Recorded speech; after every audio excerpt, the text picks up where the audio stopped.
ఆయన అపహసించి తర్వాత ఆయన మీదనున్న అంగిని తీసి ఆయన వస్త్రంలో ఆయన తొడిగించి సిలువ వేయుటకు ఆయన్ని తీసుకొని వెళ్ళారంట. వారు వెళ్ళుచుండగా కురేనీయుడైన సీమోను ఒకడు కనబడగా ఆయన సిలువ మోయుటకు అతన్ని బలవంతము చేసిరి. వారు కపాలస్థలమున అర్థమిచ్చు గొల్గాతా అనబడిన చోటికి వచ్చి చేదు కలిపిన ద్రాక్షారసమును ఆయనకు త్రాగనిచ్చిరి. కానీ ఆయన దాన్ని రుచి చూచి త్రాగనొల్లకపోయాను.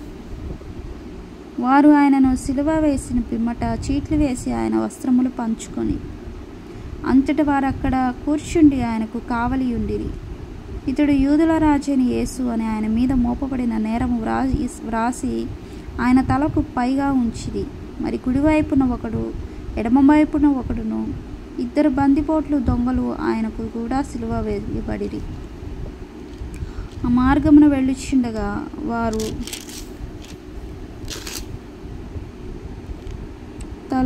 తలలూచుచు దేవాలయమును పడగొట్టి 3 దినములో కట్టువాడా, నిన్ను నీవే రక్షించుకొనుము, నీవు దేవుని కుమారుడు అయితే సిలువ మీద నుండి దిగిమని చెప్పుచు ఆయన దూషించి.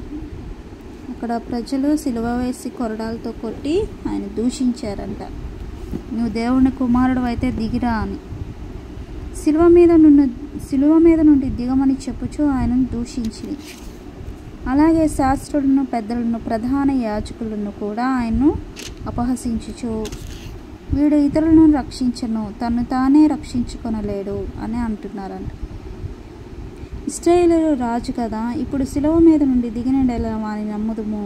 వాడు దేవుని యందు విశ్వాసం ఉంచెను, నేను దేవుని కుమారుడని చెప్పాను కనుక ఆయనకి ఇష్టడైతే ఆయన ఇప్పుడు వాణ్ణి తప్పించడని చెప్పిరి. ఆయనతో కూడా సిలువ వేయబడిన బందిపోటు దొంగలు అలాగే ఆయన్ని నిందించిరి.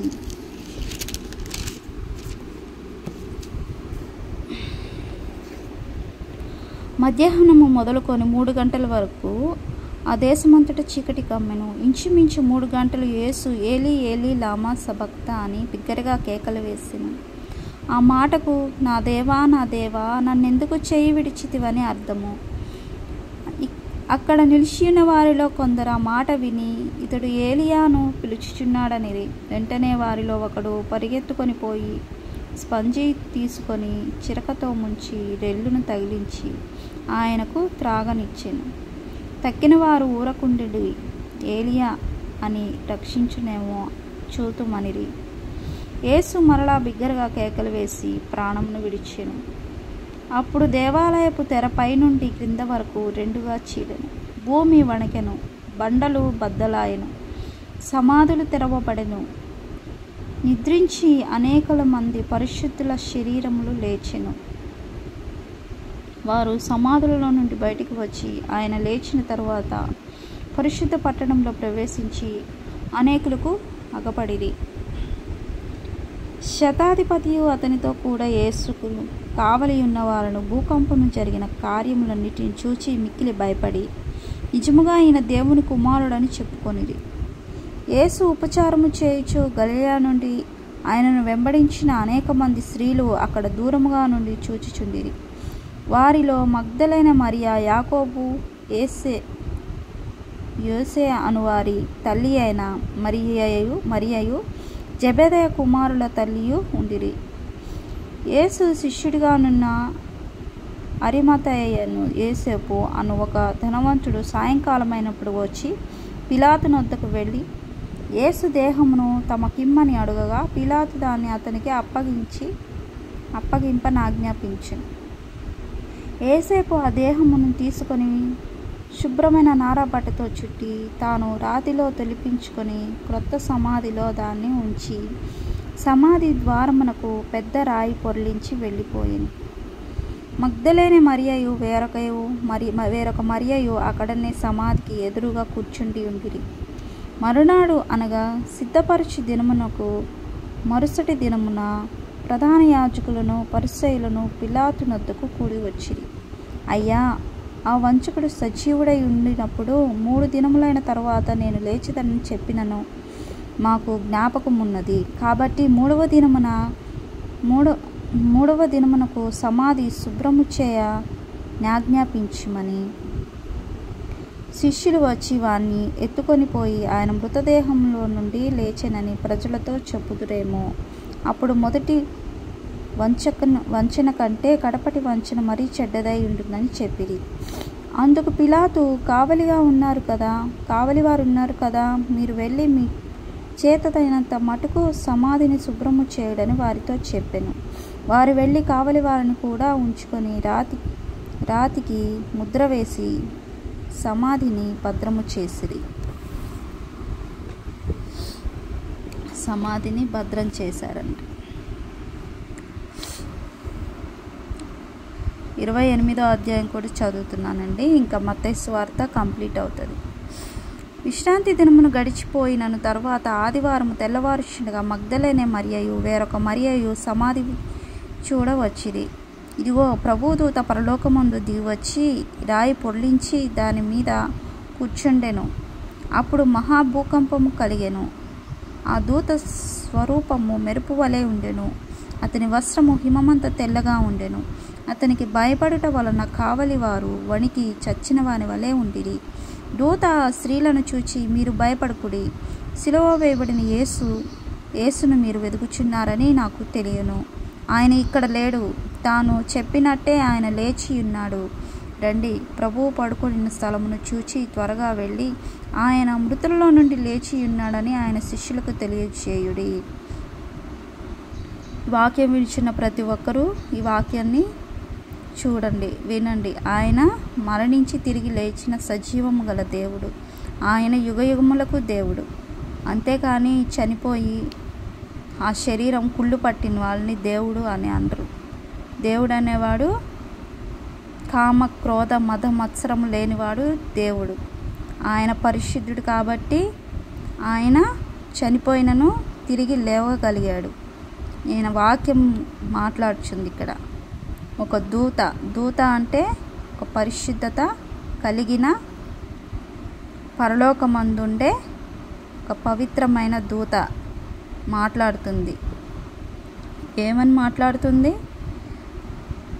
ఆయన చెప్పినట్టే లేచి ఉన్నాడు. రండి, ప్రభువు పండుకొని స్థలము చూచి త్వరగా వెళ్ళి ఆయన మృతుల్లో నుండి లేచి ఉన్నాడని ఆయన శిష్యులకు తెలియజేయుడి అని మాట్లాడుచుండగా, ఇదిగో, ఆయన గలిలయలోని మీకు ముందుగా వెళ్ళుచున్నాడు. అక్కడ మీరు ఆయన చూతురు. ఇదిగో, మీతో చెప్పితేనెను. వారు భయముతో మహానందముతో సమాధి యొద్ద నుండి త్వరగా వెళ్ళి ఆయన శిష్యులకు ఆ వర్తమానము పరిగెత్తుచున్నారంట. ఎలాగా పరిగెత్తుతున్నాడంట? దేవుడు లేచాడని సంతోషముతో వర్తమానము శిష్యులకి చెప్పాలని పరిగెత్తుచున్నారంట. ఇద్దరు స్త్రీలు మనుష్యులు ఆ వర్తమానమును పరిగెత్తుచున్నాడు శిష్యులకు.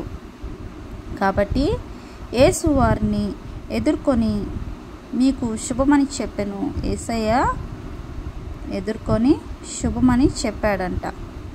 కాబట్టి వారు ఆయన యొద్దకు వచ్చి ఆయన పాదములు పట్టుకొని ఆయనకు మొక్కగా, యేసు భయపడకుడి, మీరు వెళ్ళి నా సహోదరులు గలిలయకు వెళ్ళవలెననియు వారు అక్కడ నన్ను చూతురనియు వారికి తెలుపుడనెను.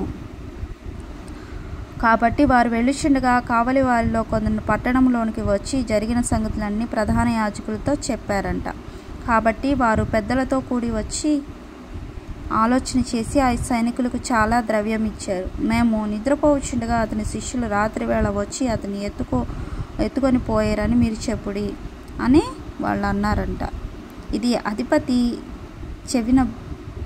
చెవినబడిన ఎడల మేము అతన్ని సమ్మతిపరచి మీకేమీ తొందర కలగకుండా చేతుమని చెప్పారంట. చూసారా?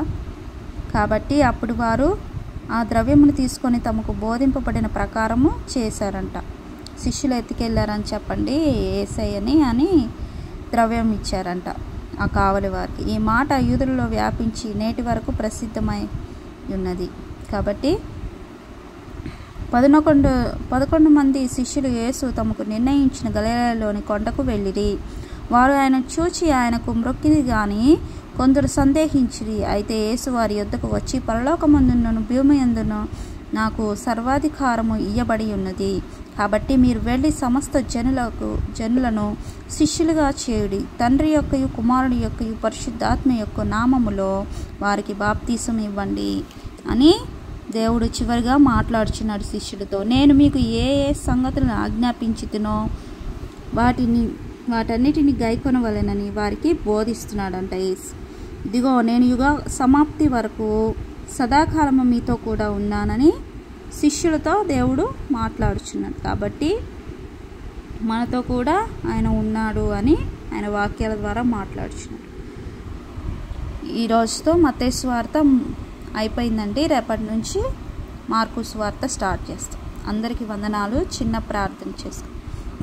పరిశుద్ధుడా, ప్రేమ కలిగిన దేవా, నీ బంగారు పాదాలకి స్తోత్రాలు తండ్రి. దేవా, ఈరోజు నా తండ్రి నీ వాక్యాల ద్వారా మాట్లాడవు తండ్రి.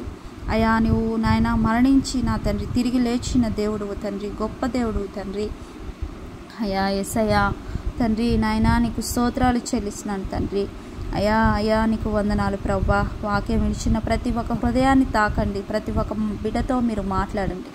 నీ వాక్యము ప్రతి చోట ప్రకటించబడాలి తండ్రి. సత్యమేదో అసత్యమేదో ప్రతి ఒక్కరు గుర్తించాలి తండ్రి. ప్రతి ఒక్కరు నిన్ను వెంబడించాలి తండ్రి. నీవు మా కొరకు పెట్టిన ప్రాణము యొక్క విలువ ప్రతి ఒక్కరు గుర్తెరగాలని నాయన నేను ప్రార్థిస్తున్నాను తండ్రి. అయా నాయన నిన్ను ఆరాధించే మనసు ప్రతి బిడ్డకి దయచేయి తండ్రి. అయా నాయనా నీకు స్తోత్రము తండ్రి. ఒక మనుష్యుడు నా తండ్రి నీ పోలికలో సృష్టించావు తండ్రి. నీ చేతులతో తయారు చేసావు ప్రభా. సమస్త సృష్టిని నాయన నీ నోటి మాటతో సృష్టించావు. కానీ నాయన ఒక మనుష్యుని మాత్రం నీ చేతి స్వయాన నీ చేతి హస్తాలతో తయారు చేసావు ప్రభా. స్తోత్రములు తండ్రి. దయచేసి నాయన మా కొరకు నువ్వు ఎన్నో శ్రమలు పడ్డావు, కొరడాలతో కొట్టుపడ్డావు, సిలువ వేయబడ్డావు తండ్రి. ఎన్నో నిందలు అవమానాలు తండ్రి, ఎన్నో దూషణ మాటలు అయినప్పటికీ ప్రభా నువ్వు అన్నిటిని సహించుకున్నావు తండ్రి. నీ వలె మాకు కూడా ఈ లోకంలో బ్రతకాలంటే నా తండ్రి అటువంటి తగ్గింపు జీవితం కావాలి తండ్రి.